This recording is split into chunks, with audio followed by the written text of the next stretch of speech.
What's up, man? Long time no see. Yeah, I know, right? It feels like we were just talking a couple of weeks ago. Yeah, I know, man. How you doing? Yeah, good, good.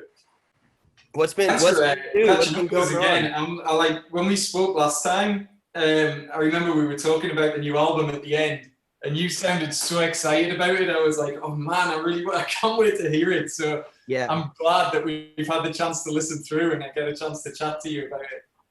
yeah, man. So you've heard the new record already? Yes, Cool. yes, we've heard it. It's I've got to say to you, we got it sent over. Man, what a way to open a record with Pressure. Holy shit. I was like, I was bouncing around the living room with that, the way that the album opens. That is a fantastic opening track. Thanks, man. Yeah, it's we felt like it was the only way the record could open. Yeah, Because we Caleb and I wrote that song before the pandemic. We yeah, wrote it a long time ago, and then Caleb kind of reminded me of the song when we were making the record, and he was like, "Hey, man, listen to these lyrics. They're kind of perfect for like the way that everyone is feeling." yeah. And I listened to it and I was like, the record has to start with me just screaming, I feel the Yeah. pressure. It was really, Uh, really, really fun to do. yeah, it hits perfect. And then with that effect on your voice, and then the way that everything just comes in behind it, like that riff to open it up, that's like a monster opening to an album, man. It's awesome. It's relentless. It's relentless. It is. I was going to ask you actually about about that song. So what you wrote it before lockdown was in terms of inspiration. Is it about? I was wondering, is it about sort of life in the music industry? Is that part of it, and feeling the pressure of performing or writing or Yeah, I think it's just sort of the pressure of life. yeah For whatever your job is, whether just you're with, it's the pressure of wanting to succeed. It's the pressure of wanting to provide for your yeah family. It's the pressure of wanting to, do the right thing. I mean, it's just all of these, yeah just all of the things that you deal with I mean, it's like the small things, yeah as much as it is like, the pressure of, what we do, which I feel a tremendous amount of pressure every time we have to play a show.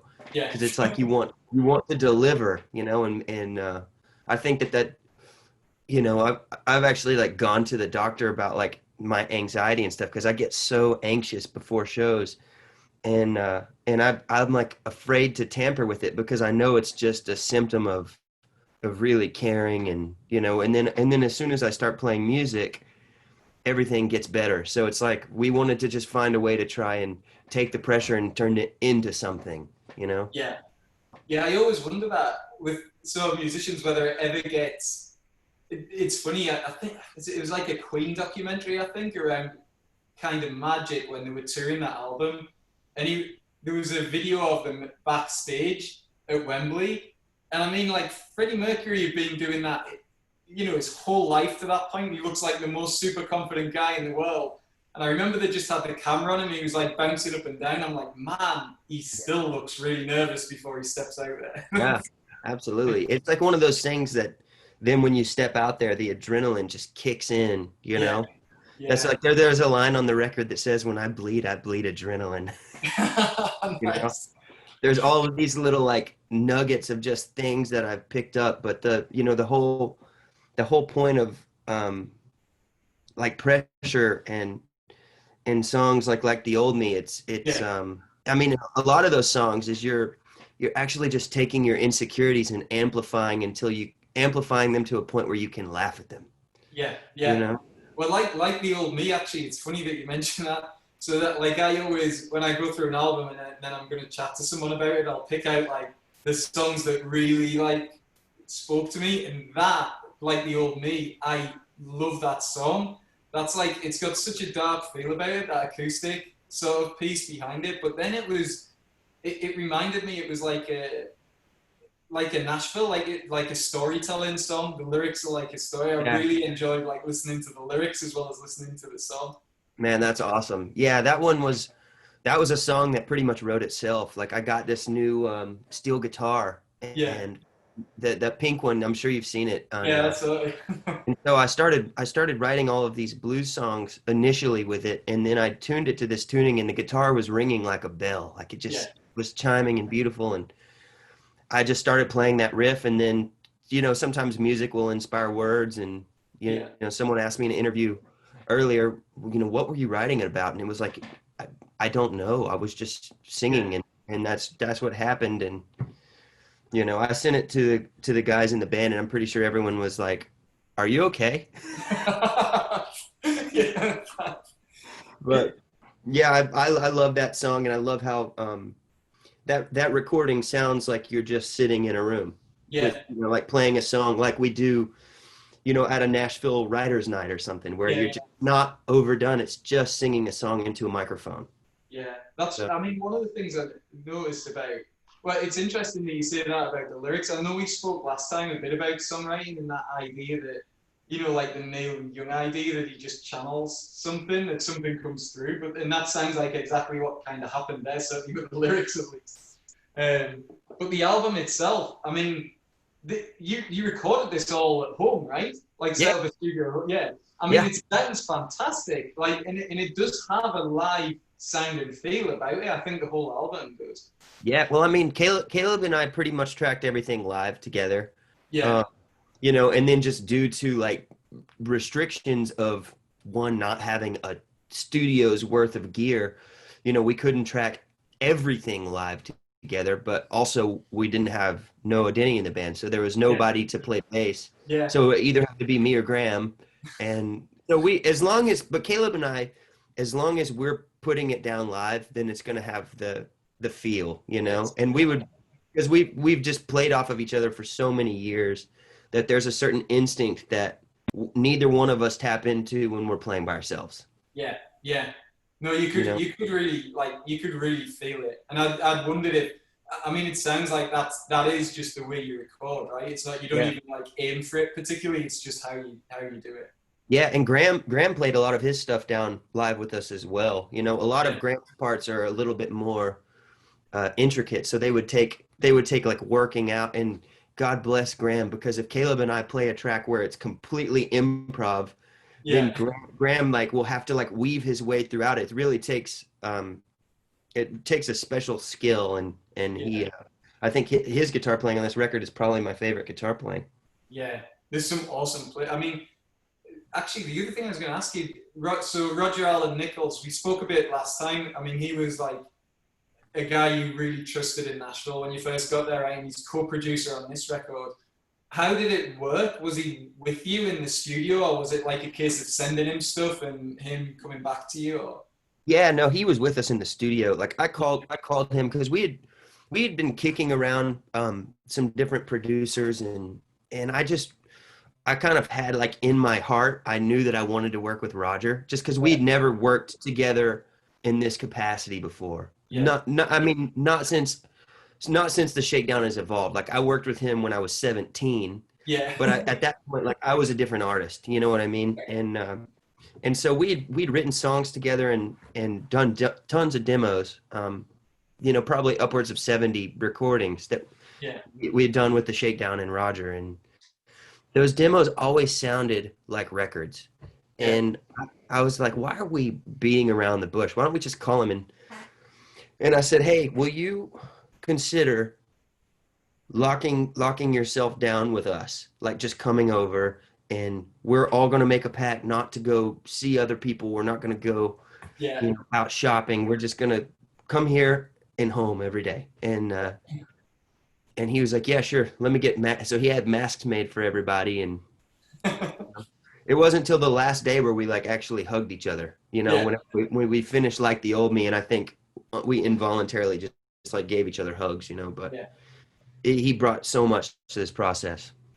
It must be such a, this album, I guess when 10, 20 years down the line, you'll remember this experience probably more than, I mean, it's such a unique experience recording like that. I guess everybody's locked together, you're with your family and everything as well. I guess it's just like, you're all in this place creating, and I mean, I guess you couldn't get away from each other either, right? You're all just there. No, you can say that again. I mean, that's the other thing that like there that was the only thing I feel like that was adding more pressure to the Yeah, situation is like you can't like break away and decompress like to go to a restaurant for lunch to just yeah, like reset or something. And yeah, by the end of it, I think we were burning the candle at both ends and like looking yeah, for a third one, yeah, yeah, and I remember we finished tracking like the old me, and I was like pretty emotional. Like I was when Graham was playing his guitar part. I don't know if it was because I just hadn't slept for 20 days, yeah, or if I was just genuinely upset that the record was over. If I was really happy, I was just yeah. feeling a lot of different things. And Graham was playing his guitar part, and I was sitting here engineering him, and I just started weeping, and I was like, "This has been the best process." Yeah. And then we finished tracking it, and Roger goes, "You guys just want to keep going? We can make it this a double album." I was like, dude, I was like, one, my wife has been listening to us relentlessly rocking for 20 days straight. I got to give her a break. And two, I think we're probably all going to kill each other in the next 3 days if we don't give it a rest. Yeah, it's funny. I mean, I was thinking about it, and I know obviously with Rebecca being around as well, I thought on there was it was track 4, Backbone. Yeah. I really did think the verse to that song had a very like the way it was paced sounded like a Lark and Poe, like Oh, the cool. yeah, yeah. That's It cool. really came through when I listened to that the first time. I was like, oh, that sounds like because their new album was great as well. But I listened Yeah. to it and I was like, it feels like that came through a bit on that song, and I like that song as well. It's like a stomp, and I Yeah. just yeah, it was, That's funny because like, she's heard pretty much every song that I had for this album, and that was always one of the ones that she liked the most. So, yeah, yeah, it was good. And then the other one, and I know I think you spoke about this a little bit on holding my breath. Um, I think you said you went back and forth and came back in and back in and back in, redid the solo and redid the solo. And that solo, I have a real thing for, like, I love great guitar. I really do. Like, I love listening to a guitarist like rip and do all that kind of stuff. But that solo, you like hang on some high notes in that solo and it's absolutely beautiful. And it reminds me of like people like Slash is, I think, one of my favorite guitarists ever in the yeah, me world. too. People will say like, "What's your favorite solo of Slash?" And it's really out of left field. It's the one from I think it's Velvet Revolver, "Fall into Pieces." That song, Oh, I love that solo. and it's Yeah. like a solo where he just hangs on these notes, but and it like fades out on one long note at the end. But it's just the most soulful playing, and like I love Yeah. those kind of solos. So that's what that reminded me of. I loved it. Like you Oh nailed it man. at the end. Oh, thanks, man. Well, it only took me like 150 tries, but and I'm not embarrassed to say that because like I've been like I'm currently putting together our album release show, which is going to be super cool. It's basically we filmed a Shakedown show. We recorded it really high quality. It's a Yeah, high quality recording. We rented lights, we rented really nice cameras, yeah, and it's going to be an unbelievable show because we have to like come out with a bang when the record comes out. yeah, And yeah. so it's a pre-recorded show with all of this like behind the scenes of making the album Oh, footage cool. Yeah, edited in and interviews, and I was going through because I like Graham was in here when I originally started doing the holding my breath solo. And this is the messed up part is I nailed it the very first take, but the tone was not right. yeah, And then I was like, God, I just got to do that again. And then it didn't happen again. And some days you just have an off day, yeah, yeah, or you get in your head. And yeah, I remember like I tracked that solo. I did about 80 passes of it, which is that was the first song on the record that I had like kind of hit a roadblock on. yeah, And I think it was also just because I loved the way that the recording was turning out so much yeah, that I felt like the solo had to elevate. yeah, And I remember calling Roger that night and him being like, I'm like, dude, I'm so angry that I didn't get it. yeah, And he's like, he's like, just don't do it anymore tonight. Listen to it tomorrow. And I came down and I listened to it the next day, and I was still really angry at what I had played. Yeah. And then I just like picked up the guitar and I just busted through a ton. And then I took a break. And then God bless my wife, because she was just listening to, a Fender Bassman and a Marshall dimed, just spreading the whole time. Yeah. And then I heard her leave the house. I thought that she'd had enough, and she forgot something. And I got the solo, and I turned around, and she was like standing in there with the amps. And I'm done. I swear I'm done. That's it. That's it. No more. Yeah. But then the messed up part is, as I've been putting together all this footage, I saw some of the solos from the early takes, and they were money too. So Yeah. Yeah. It's funny, isn't it? Like a lot of like I read a lot of autobiographies and stuff from musicians, and the number of times they say that, like, we went in, we played something, and then the producer's like, do it again, do it again, do it again. You do it like 20 times, and then you go back and listen to the first one. You're like, yeah, we got it on the first one. It must be. yeah, totally. Yeah. Must be like, in terms of sort of releasing, I mean, it's interesting. I've spoken to a few musicians during lockdown, and I've seen like different perspectives on releasing music during lockdown. So I spoke to Suzanne Santo, and she was really struggling with what to do, and she had a new album like in the can. She's like, I don't know if it's the right time. I can't tour behind it. I don't know if it would it's my second album. I don't know if it would just kind of, disappear if I do it now, or should I wait? And then I heard a really interesting interview with BJ Barnum from American Aquarium. He was on the Working Songwriter, Joe Pug's podcast, and he basically said, they had this music, and they actually looked at it as an opportunity, and they took the opportunity to release it at a certain time. They looked at what else was coming out at that time. They were like, there's not going to be much else that week. Released it at that time. And the album, I mean, it's a beautiful album, that Right. American Aquarium one, but it did really well for him. I mean, what was your thinking about releasing? Well, I'm in a unique position with the Shakedown, because we have been collecting gear and the knowledge of recording for a little bit more with each process, with each record. And so there's like, we've kind of gotten to a point where the demos that we make of the songs that we write sound like records, and sometimes end up in television commercials and stuff like this. It's stuff that our overhead to make it can be fairly low, so we're not feeling pressure. That's what I feel so bad for a lot of artists that basically are like, I need to make a record, and then these huge numbers like $30,000, $40,000, $50,000 are getting kicked around for them to actually get what they need to get. And I just remember I called the label and I said, I know that Truth and Lies hasn't been out that long. Yeah. And we were planning on re-releasing Truth and Lies this year and continuing to tour really heavily. Yeah.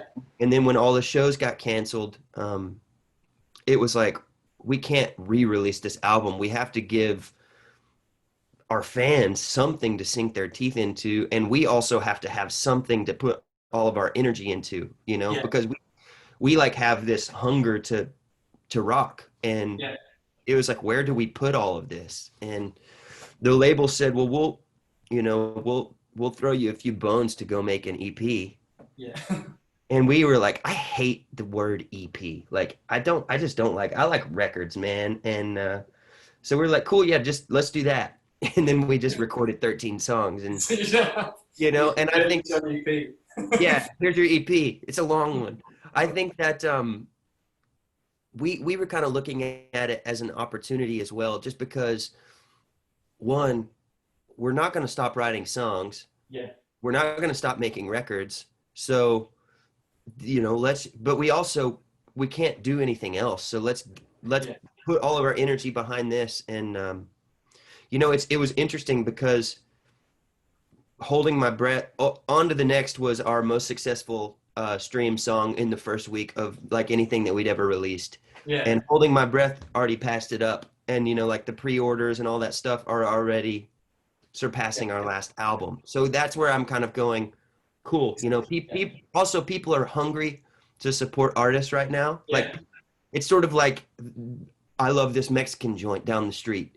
So Yeah, I go and buy food there because I want it to be there whenever, yeah. When you yeah, and I it's think like I that's a think really that's a people good feel point. that with artists. And the other thing that we thought was our label probably is not doing they probably don't have a ton of work hitting their desk, so maybe they'll really focus on this and Yeah, and I think it's only made for a better relationship with the label, you know. yeah. I'm really excited about it. And I think people are ready. Like I think it was interesting when I spoke to Suzanne. She said something that would like rang with me, and it was early on in the lockdown, and she was like, when I'm listening to music, I feel anxious and tense at the moment, so I'm going to music that I know is like comforting to me, kind of thing, and listening to that, and I'm not really ready for new music. I think that time's past now. I think people are ready for something new, and Yeah, like you say as well. I mean, there's only two choices really during lockdown. You can either sit there and do nothing, yeah, or you can be creative and make something new, right? I mean, like, yeah. Well, I like recording music is like right up there with playing shows for me. Like yeah, I live for writing songs and yeah, recording them. I love yeah, it. So it's honestly kind of it's been nice to be home and to be able to work on projects, I just yeah, got to record an album for my wife's band, yeah, which was is, gonna come out in November, I believe. yeah. Which is called Kindred Spirits. And then I've been producing and engineering this gospel album for this artist called Frankie Ballard, Oh, which nice. is just like he has gone from like country superstar to Yeah, I want to make a low down bluesy gospel album, you yeah. know. I was like, I can help, Yeah, I can help you So with that. it's just been fun to be able to kind of immerse myself in music. And to be honest with you, I haven't really thought too much about the success of it, because I Yeah, know that there's probably a lot of science behind people not releasing music right now, but yeah. it just feels like the right thing to do. I, I think this is right, and I just think it's such a great set of songs. I know you said you started with a lot and you had to do the process of cutting it down, but it feels like you've got it just right. You know what I mean? It's like from being totally in your face from the beginning with pressure. Then you've got songs like the old me, and then you've just got some like filthy dirty blues on there as well. Through that, Yeah. I mean, some of it you sound like you use that resonator quite a bit on this record. Yeah, yeah, I did.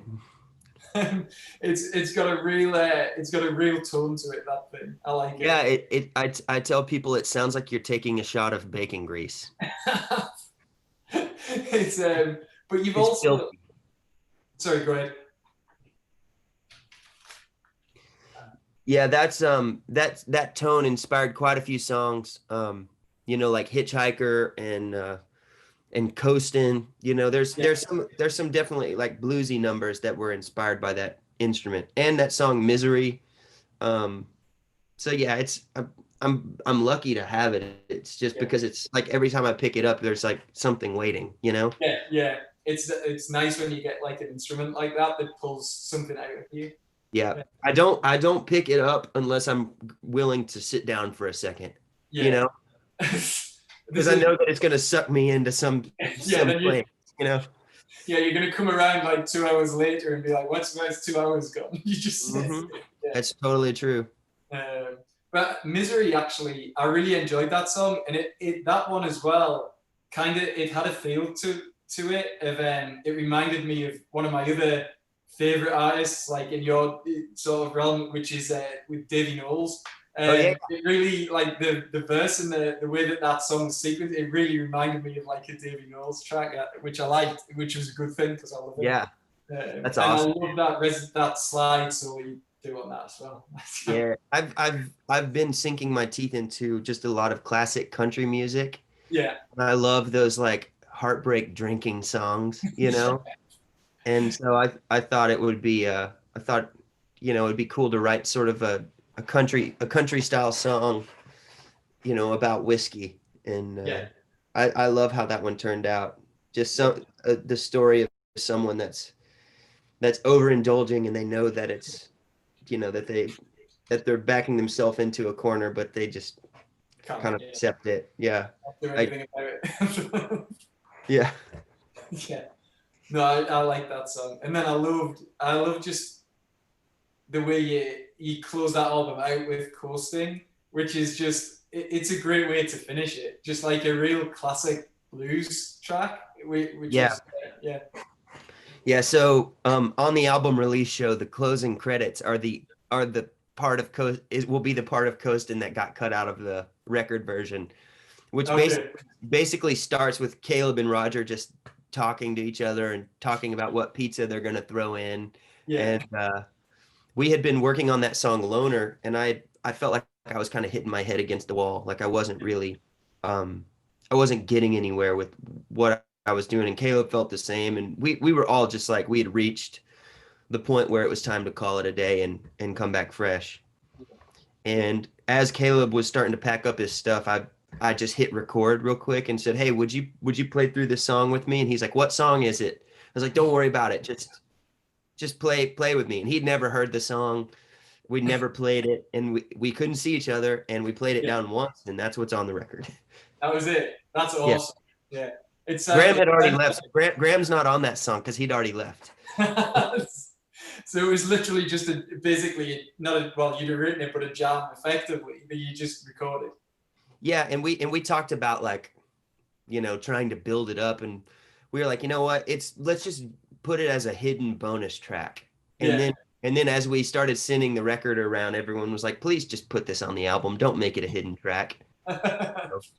But those things sound great. I mean, that approach sometimes, it's like, I always loved that story. Is it Darkness on the Edge of Town, the Springsteen album, where it was basically just the demos that he'd recorded, and he like Yeah. went into the Or studio. Nebraska. Was it Nebraska?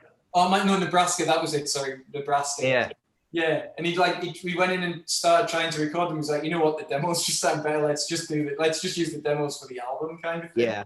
I love that Well, idea. that was part of our approach with this was we always love our demos, and Yeah, they always have so much vibe. Even on records that we've put out, I've gone back and listened to the demos, and I'm going, there's something about this where it's the first time it's being recorded, and it's yeah, not overthought. But the thing is, we wanted someone to help sonically kind of go that extra 10%, yeah, where it's like gonna sound competitive, and that's kind of where Roger came in, because it's that extra 10% is often the hardest to achieve. yeah, You can get it really close, but the details, the fine like sonic details and the details in the arrangements and yeah, a lot of that stuff is how you kind of push it over the top. And Roger came in just as hungry as we were to make something really cool. And I honestly thought we were going to have to like replace the drums with drum samples and all that stuff, and we just left everything completely organic. yeah, We like made a conscious decision that this record is recorded in a basement during quarantine. Let it be that. Don't try to make it, don't try to make it a Foo Fighters record. Don't try to yeah. and we just decided to make a Shakedown record and Yeah. let it be completely honest.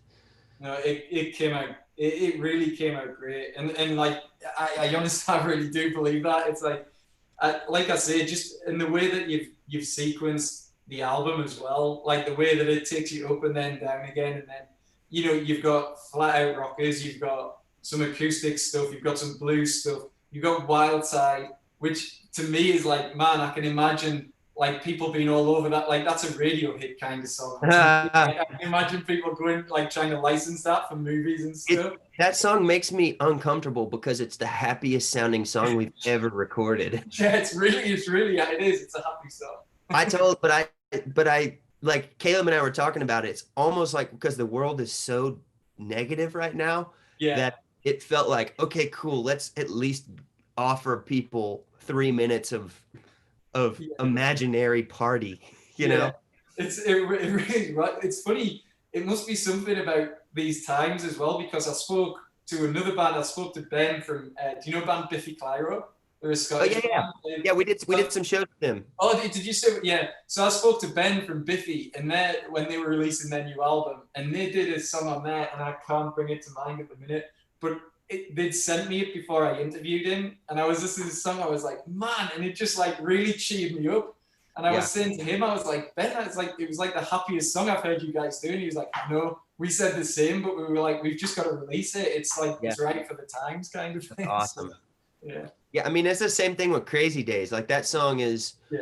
it sounds a lot happier than anything we've really released in a long Yeah. time, but it's whatever. Yeah.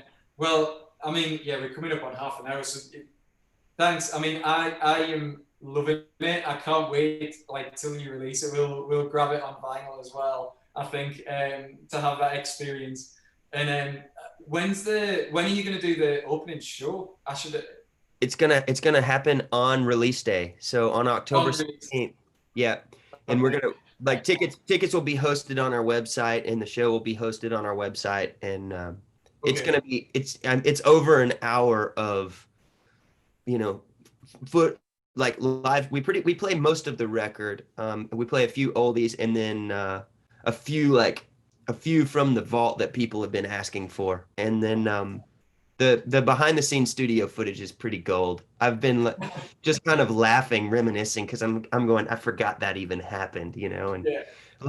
luckily we had a couple of cameras going here and there. So Excellent. Oh, I'll look forward to it, and we'll put a link to your website, obviously, so people can join that. cool. And then Awesome, man. Hey, well, dude, it's great to see you again. you too, you too. Hey, let's hope right next year you're going to be on the road and can come and Yeah. see it live in a room. Maybe we'll have another album by then. Yeah, well, knowing you, I'm guessing you've probably got most of an album in the bag already. Right? We've got new songs. So but we're so stoked on this, and there's still a lot of great songs that didn't make the cut on this album. It was kind of a tricky process to cut stuff, and so Graham has been sending me like a riff a day, so I think we're gonna have some stuff. There's going to be some stuff. You know what? Actually, one last question. There was one thing, and I was killing myself for not asking you when we spoke last time. We were talking about songwriting, and you were talking about writing for Shakedown, and then saying, like, you've got a whole bunch of songs that you write, like singer-songwriter type Nashville stuff that you write, and it makes you feel better, and you really enjoy doing Yeah. that. Do you think you'll ever like put an album of those together? Yeah, absolutely. I definitely want to make an album, Yeah. like that. I've already got album titles, and but I set out to do that right after we finished this record. I remember I called Roger and said, "Hey, I'm gonna start that solo record," Yeah. and he came over and helped me dial in some sounds, and I recorded 12 songs for it. Yeah. And then I was kind of second guessing my approach on it, because I do love the way that like the old me turned out on this record, where it just Yeah. sounds like a guy in front of a microphone, because Yeah. it is. But that's what I love about like Townes Van Zandt or Guy Clark or Yeah. these like just legendary songwriters. The recordings are never overdone, and Yeah. And it adds to it, right? That style of recording actually adds to the way the song well, feels. yeah, I love like one of my favorite artists is Chris Whitley, and I love it when I listen to his acoustic recordings and I can hear the chair squeaking, Yeah, I can hear the fret noise, and I can hear all that. Like that's what I really want out yeah, of the out of that record. So I've just been collecting songs, and one of these days when the time's right, I'll do it. yeah. I'm glad I remembered to ask you this time. I was like, damn, I wish I'd asked that last Yeah, time. absolutely. Until then, we Yeah, rock. yes, absolutely. And thanks so much for taking the time again, Tyler. Love speaking to you. So it's Yeah, man. Good to see you, and all the best. yeah, you too. All right, cheers. Bye. Have a good one. Bye.